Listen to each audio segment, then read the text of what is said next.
আবার বাংলা বিনোদন জগতে শোকের ছায়া। ৮৪ বছর বয়সে কলকাতার এক বেসরকারি হসপিটালে শেষ নিঃশ্বাস ত্যাগ করলেন বিশিষ্ট নাট্যকার হরিমাধব মুখার্জি।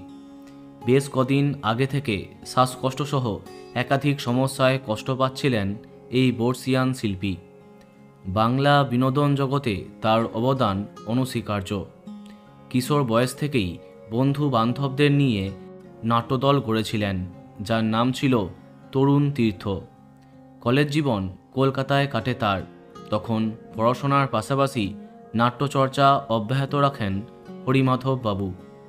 ১৯৬৯ সালে প্রতিষ্ঠা করেন নাট্যদল ত্রিতীর্থ।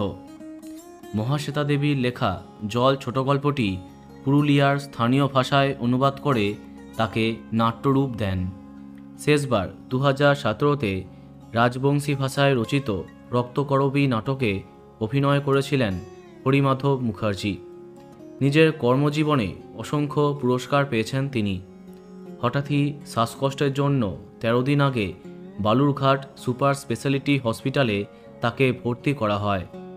অবস্থার অবনতি হলে তাকে তড়িঘড়ি কলকাতায় আনা হয়। হসপিটাল সূত্রে জানা যায়, প্রথমে চিকিৎসায় সাড়া দিলেও সংকট কাটেনি।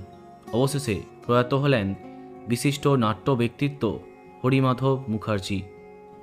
বন্ধুরা, ভিডিওটি এইটুকুই। বাংলা বিনোদনের অন্যান্য আরও খবর পেতে সাবস্ক্রাইব কারেন্ট পজ। ধন্যবাদ।